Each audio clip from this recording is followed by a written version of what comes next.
Let's talk about how you work through Utopia puzzle number 13 in a step-by-step process.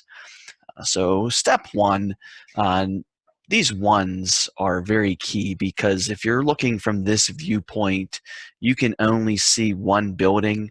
So the only way that that's going to work out is if my tallest building is blocking everything else from that direction. So notice I'm putting this tall teal building in that spot right there. And I have a couple other ones here. So I have a 1 right here. So from looking in this direction, I can only see one building. So once again, my tall building is blocking everything. So he's up there. And here's another 1 right here. So from this direction, I can only see one. So in this spot, I'm going to put one of those tall buildings. And there it is. And now notice that I have 3 of the 4 tall teal buildings on my puzzle, using the idea that I'm only allowed 1 of each kind in each row and column. So because of this teal building here, I can't have another one in this column. I can't have another one in this column. I can't have another one in this column. So it has to be the case that I am in this column right here. And then looking horizontally at the rows, I can't be in this row. I can't be in this row here, and then I can't be in this row right here.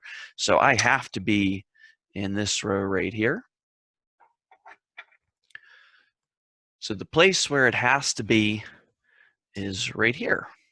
Okay, so kind of think of making like a cross. Where can you make a cross? And the intersection of that cross is going to be where that last building is.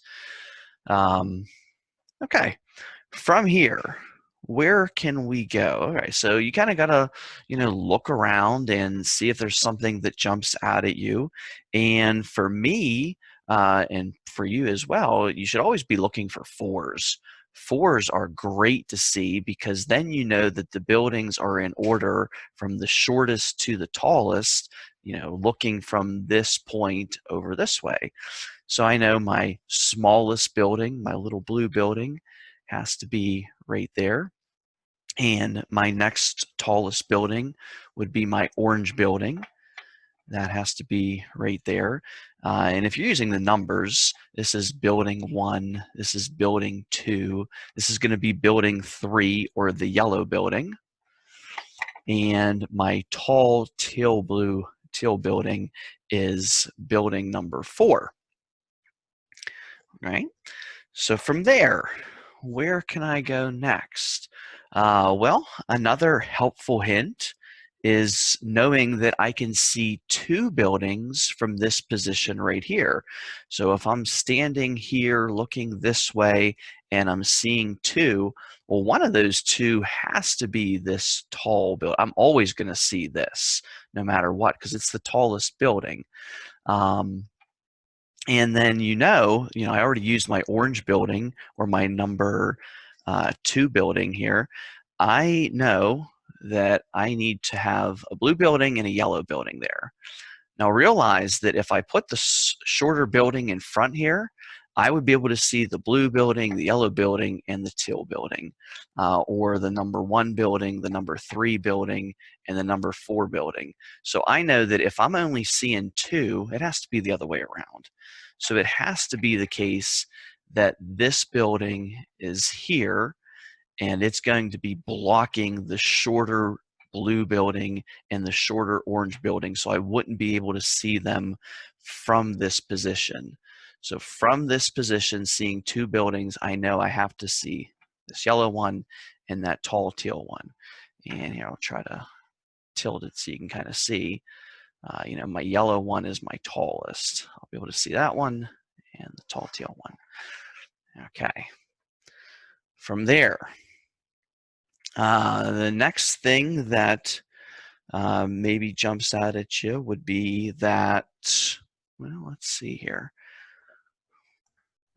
I see that I have a 2 in this position right here. So I can kind of use the same thought process and realize that, okay, so if I'm standing here and I'm looking from this position and I'm seeing 2 buildings, one of them is this tall teal building. The only way that I'm going to be able to see 2 and realize I already have the blue building here. So I have to be placing the yellow and the orange here. And it cannot be the case where this shorter orange building is going to go up here. Because if that's the case, then I would be able to see this orange one and this yellow one. I would be able to see 3 buildings. I want to be able to see 2 because that's what my card says. So it has to be flipped around the other way. So this yellow building is going to be right up here. That's my number 3 building, and it'll be blocking my view of the number 1 building and the number 2 building. And I'll be able to see this number 4 building. From here, I now see that this row right here has orange, blue, teal. It is missing the yellow. So I can place that yellow building right there. From here, I'm getting real close to having this thing completely solved at this point. So if I'm looking in this direction, I know that I can see 3 buildings. And I already have yellow and I already have teal in this row, so it has to be orange and blue here. So if you think about it, if I put my shorter building in front here, I would be able to see the number 1, the number 2, the number 3, and the number 4, but I don't want to see 4 buildings. I want to be able to see 3 from this position. So this has to be flipped around, and it has to be the case that this orange building will be blocking the view of the small blue building or the number 1 building. So my orange is going to go there, my blue right behind it. Only 2 more spots to go. And so if I'm looking in this column here, I have orange, I have yellow, I have teal. It has to be the case that this is blue. And I have blue, I have teal, I have yellow. It has to be the case that this is orange. And we're done. Just to see the solution on the other side of the card, I got my number 1, my blue building, 2, 4, 3, 4, 3, 2, 1, 3, 4, 1, 2, and 2, 1, 3, 4. Hope that helps.